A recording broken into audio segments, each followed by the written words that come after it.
آج ذرا آپ نکلیں اور دیکھیں حضور والا، آپ اپنے دفتروں میں بیٹھے ہیں، آپ کو پتہ نہیں نیچے بیٹھے افسر آپ کو ٹھیک رپورٹ دیتے ہیں یا نہیں. آج ذرا زبان خلق سنیں تو صحیح، آج ذرا جا کر دیکھیں تو صحیح کہ لوگوں کو کس جیسی موت چاہیے. Arshad Sharif was killed, he was not defeated. یہ بات بھی ممکن ہے میرا سر نہ ملے گا لیکن میری آنکھوں میں تجھے ڈر نہ ملے گا. یہ ارشد شریف کو بھی نہیں ڈرا پائے، یہ کسی صحافی کو نہیں ڈرا پائے، اور انشاءاللہ یہ نہیں ڈرا پائیں گے. کیونکہ دیکھیں جس کا ضمیر صاف ہوتا ہے وہ ڈٹا رہتا ہے اور وہ حق اور سچ بات کرتا ہے. آج آپ مراد سعید کو پکڑ کے نشان عبرت بنانا چاہتے ہیں، کیوں؟ کیونکہ وہ اپنا حق مانگ رہا ہے. بھئی ایسے نہیں ہوتا. آپ کیا کر لیں گے؟ ارشد شریف کو کیا آپ نے مارا؟ کیا آپ کو آپ کے جو مقاصد آپ نے سوچے ہوں گے کیا وہ حاصل ہو گئے؟ کیا ارشد شریف ہار گیا؟ مخدوم بھائی، ارشد شریف کا شہید کر دیا گیا، اس کے بعد آپ کو بھی ٹارگیٹ کیا گیا، ریسنٹلی آپ پہ بھی کیسز چل رہے ہیں اور آپ کی بھی ضمانت ہوئی ہے. کیا لگتا ہے کہ ایک صحافی کو مار کر دوسرے کو اٹھانا، دوسرے کو مار کے تیسرے کو اٹھانا، سلسلہ کب رکے گا؟ کیا پاکستان ان کا ہے یا پاکستان صحافیوں کا بھی ان کوئی حق نہیں ہے؟ میں سمجھتا ہوں یہ بہت اچھا ہو رہا ہے جو کچھ بھی ہو رہا ہے.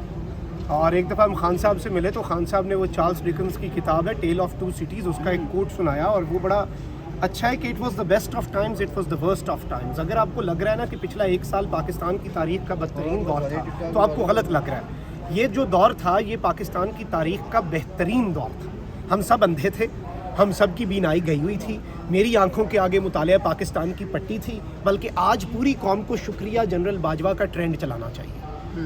شکریہ راہیل شریف نہیں، شکریہ باجوہ، کیونکہ باجوہ صاحب نے میری آنکھوں پہ لگی پٹیاں ہٹائیں. باجوہ صاحب نے کہا نہیں بیٹا، آپ مطالعہ پاکستان میں پھنسے تھے، میرا اصل چہرہ دیکھو، یہ میرا گھناؤنا چہرہ دیکھو. وہ کون تھا اس کا؟ ایک وقت تھا کہ آپ بھی ان کے بڑے فین تھے، آپ کے یوٹیوب کے اوپر بہت ساری ویڈیوز پڑی ہیں ان کے قصیدے پڑھتے ہوئے. جی بالکل، میں تو وہ اپنی جہالت کا اعتراف کر کے ادھر آیا ہوں. میں کہہ رہا ہوں کہ میری آنکھوں، میں تو کہتا ہوں کہ وہ میری آنکھوں پہ پٹی تھی. میں یہ مان رہا ہوں کہ میں اندھا تھا اور یہ کریڈٹ بھی باجوہ صاحب کو جاتا ہے. انہوں نے آپ کو بینائی دی ہے. انہوں نے بینائی لوٹائی، ساری قوم کو بینائی لوٹائی. پریس کلب میں مخالف بیانیاں رکھنے والے صحافی بھی موجود تھے اور اب باتیں کی جا رہی ہیں کہ اتحاد ہونا چاہیے صحافیوں کا، تو پھر غلط کو غلط کون کہے گا اور اتحاد کیسے ممکن ہے؟ دیکھیں، آپ اگر ایک جانب یہ کہتے ہیں کہ ہم فلانے حکومتی شخص کو لا کے بٹھا دیں گے ادھر اور پھر اس کے اوپر کوئی بات بھی نہ کرے کیونکہ فریڈم آف ایکسپریشن ہے، اگر اس کی فریڈم آف ایکسپریشن ہے تو جو احتجاج کرنے والا ہے اس کی فریڈم آف ایکسپریشن نہیں ہے. کیا سہولت کاروں کے اوپر سوال نہیں اٹھایا جا سکتا؟ پھر تو یہی آپ کر لیں جو آپ مراد سعید والے معاملے میں کرنا چاہ رہے ہیں کہ جی ایک فالس فلیگ ہے، وہ مراد سعید کو ماریں، خان پہ ڈال دیں. قاتل کی یہ دلیل بھی منصف نے مان لی، مقتول خود گرا تھا خنجر کی نوک پر.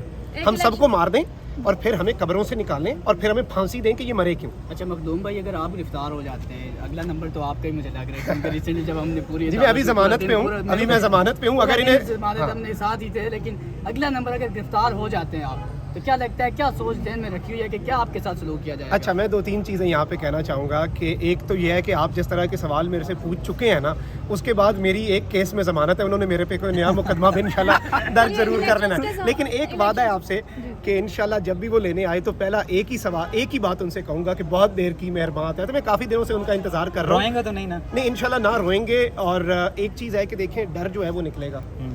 چلیں ہو سکتا ہے میرا کورٹ کچہری کا انہوں نے جھاکا کھول دیا، اب یہ میرا لاک اپ کا جھاکا بھی کھول دیں، کوئی ہلکا پھلکا وہ جیسے وہ ایک کہا تھا نا وہ آپ کی وہ شریعہ کونسل نے کہ بیوی پہ بھی ہلکا پھلکا تشدد جائز ہے، وہ کافی کنٹروورشل ہو گیا. اچھا آپ بھی حافظ ہیں، آپ بھی حافظ ہیں، تو کیا کہیں گے حافظ صاحب کے لیے؟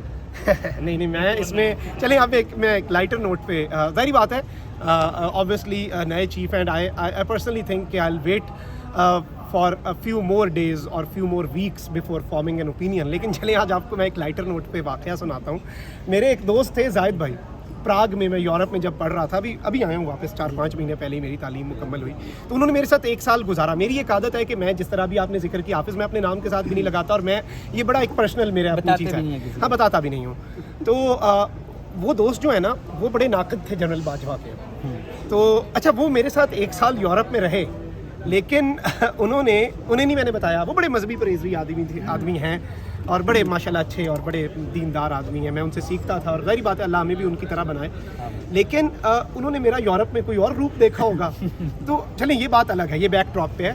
اچھا تو جب نئے چیف آئے تو انہوں نے کہا کہ یار میں سارے چیفز کے خلاف تھا لیکن یہ والا جو ہے نا یہ بہترین ہوگا، یہ حافظ ہے. میں نے کہا اچھا زاہد بھائی پھر آپ کو آج ایک راز کی بات بتاتا ہوں کہ میں بھی حافظ ہوں. زاہد بھائی نے تھوڑی دیر توقف کیا، نیچے دیکھا، سوچا، شاید انہوں نے ریکال کیا پچھلا 1 سال اور انہوں نے کہا کہ جی تو تسی بھی حافظ ہونا, پھر وہ بھی نہیں صحیح. پھر ملک دا اللہ حافظ ہے. مخدوم بھائی ایک سوال, لاسٹ سوال آپ سے. لیکن دس از آن اے لائٹر نوٹ سر, ناراض نہ ہو نہیں, جائیے. کوئی بات نہیں سر, یہ صرف ایک ایز اے جوک ہے. اگر اس وقت جس طرح ابھی آپ نے بے نقاب کیا کہ ارشد شریف نے ایک سوال کیا تھا, وہ کون تھا؟ میں تو آج بھی کہتا ہوں وہ باجوہ تھا. آپ نے سر عام باجوہ کا نام لے لیا, وہ باجوہ تھا. ہم بھی کہتے ہیں وہ باجوہ تھا, ٹھیک ہے, ہم ساتھ ہی ہیں. اگر اٹھائے گئے تو ہم بھی تاکہ صفحے اول میں ملیں آپ کو انشاءاللہ. اچھا, اگر اب کوئی وہی بات جیسے اب بھی صحافیوں کو اٹھایا جا رہا ہے, آپ کے اوپر بھی ایف آئی آرز ہیں, اگر ریسنٹلی اگر آپ کو لگتا ہے کہ دوسرا وہ کون تھا, اگر آپ کو یقین ہو جاتا ہے اس پہ, کیا وہ نام آپ ابھی لے لیں گے یا پھر بعد میں دیں گے؟ جیسے نہیں, میں ابھی لوں گا انشاءاللہ, آپ ٹینشن نہ لیں. آپ کو بڑی سلسلے توڑ گیا وہ سبھی جاتے جاتے, ورنہ اتنے تو مراسم تھے کہ آتے جاتے. اسی غزل کا ایک اور شعر ہے کہ اس کی وہ جانے اسے پاسے وفا تھا کہ نہ تھا, تم فراز اپنی طرف سے تو نبھاتے جاتے. تو ان کے اپنی طرف ہے, پی ٹی آئی نے اچھا کیا کہ کم از کم انہیں مزید ایکسپوز ہوں گے. آج ارشد شریف کی ایمبولینس کے آگے کھڑے, اس ارشد شریف کے نام کوئی غزل آج کر دیں. ارشد شریف شہید کے والے سے میں یہ بات آپ کو بتاؤں کہ جب میں نے بول ٹی وی پہ پروگرام شروع کیا تو سب نے مجھے ٹویٹر کے اوپر مبارکباد دی. ابھی بھی وہ موجود ہے. ارشد شریف صاحب نے مجھے مبارکباد نہیں دی, اور یہ ان کی وفات سے کچھ دن پہلے کی بات تھی. ارشد شریف نے مجھے ایک نصیحت دی, اور فیض احمد فیض کی ایک نظم ہے, بول کے لب آزاد ہے تیرے, اس کا وہ کوئی بھی بند شیئر کر سکتے تھے مجھے لگتا ہے. یعنی 4-5 بند ہیں ٹویٹر پہ, لفظوں کی قید بھی ہوتی ہے, اب نہیں ہے, پہلے تھی اس ٹائم پہ. تو ارشد شریف شہید نے اس کا جو بند شیئر کیا, مجھے لگتا ہے شاید انہیں پتہ تھا. اور آج مجھے لگتا ہے کہ وہ جو نصیحت تھی وہ صرف میرے لیے نہیں, وہ آپ سب نوجوان صحافیوں سے لے کے ہر پاکستانی کے لیے تھی.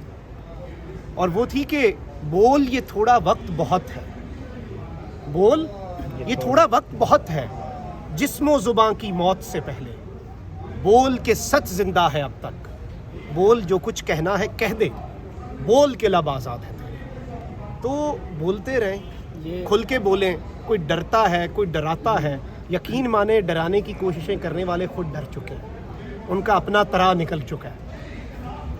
یہ بات آپ سمجھ جائیں کہ بوکھلاہٹ میں جب کوئی چور یا ڈاکو اس کے اوپر لائٹ مارتے ہیں تو وہ اس جگہ پہ ڈر کے آپ کے اوپر وار کرتا ہے, کیونکہ وہ ایکسپوز ہو چکا ہوتا ہے. یہ ننگا کرنے والے خود ننگے ہو گئے ہیں 22 کروڑ کے سامنے.